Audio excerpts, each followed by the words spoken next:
ये बात निहायत खुशाइंद है कि आखिरकार मुल्क में अदम इस्तेहकाम के खात्मे का फैसला कर लिया गया। ये तो तयशुदा अमर है कि कोई भी मुल्क इस्तेहकाम के बगैर मुआशी मैदान में तरक्की नहीं कर सकता। इसलिए एपेक्स कमेटी ने मुल्क में जारी अदम इस्तेहकाम को खत्म करने के लिए अज़्म इस्तेहकाम ऑपरेशन का फैसला किया, जिसकी मंजूरी भी दे दी गई। कौमी सलामती और कानून की अमलदारी के पेश नज़र एक नई हिकमत अमली मुरतब की गई है, जिसकी असास मौसर कानूनी हिमायत, इंतहा पसंदी और अमन दुश्मनों के खिलाफ पूरी कौम की मुकम्मल हिमायत इत्तेफाक राय से मुमकिन है। इस हिकमत अमली को अज़्म इस्तेहकाम का नाम दिया गया है। ये नाम एक कौमी अज़्म का अक्कास है। इन अहम इक़दाम की वजह से पिछले 6 माह में तकरीबन 1063 कार्रवाइयां अमन दुश्मनों ने की, जिनके खिलाफ सिक्योरिटी इदारों ने खुफिया मालूमात की बिना पर 2700 से ज्यादा ऑपरेशंस किए हैं, जो तकरीबन 126 ऑपरेशंस यौमिया बनते हैं। ये सिक्योरिटी इदारों की तरफ से कुव्वत से भरपूर किनेटिक रिस्पांस है। दुनिया की तारीख में किसी मुल्क में ये सबसे ताकतवर रद्द-ए-अमल है। इन ऑपरेशन के दौरान रवा साल 111 जवान शहीद हुए, जबकि 354 अमन दुश्मन जहन्नम वासिल हुए, जो पिछले 3 सालों में सबसे ज्यादा तादाद है।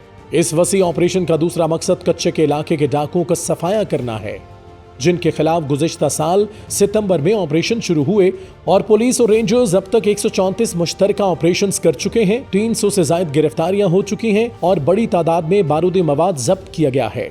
इन ऑपरेशंस के बाद कच्चे के इलाके में जराइम की शरह में 60% कमी आई है, जबकि मुख्तलिफ इलाकों में टारगेटेड ऑपरेशंस अभी तक जारी हैं।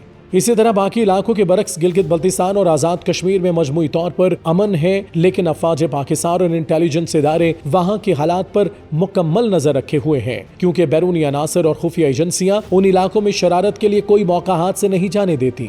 यहाँ ये बात इंतहाई काबिल जिक्र है कि अस्करी इदारों के ऑपरेशंस में तो मुल्क दुश्मन अनासर को खत्म करने के लिए हर मुमकिन कोशिश की गई, लेकिन जिन लोगों को इन ऑपरेशंस में गिरफ्तार किया गया उन्हें सजा देना अदलिया का काम है। लेकिन केसेस के बोझ, अदलिया में नाकाफी इस्लाहात और जजेस का मखसूस अनासर की तरफ झुकाव इंसाफ की फराहमी में हमेशा ही रुकावट रहा है, जिसको कम करने और फौरी इंसाफ के लिए ATC कोर्ट्स बनाई गई, जिनकी तादाद पंजाब में 23, सिंध में 32, बलोचिस्तान में 9 और खैबर पख्तूनख्वा में 13 है। यानी जहां अमन दुश्मनों की कार्रवाइयां सबसे ज्यादा हैं, वहां सबसे कम अदालतें हैं। अब तक 605 केसेस इल्तवा का शिकार हैं, जिनमें पंजाब में 48, KP में 195 और बलोचिस्तान में इनकी तादाद 208 है।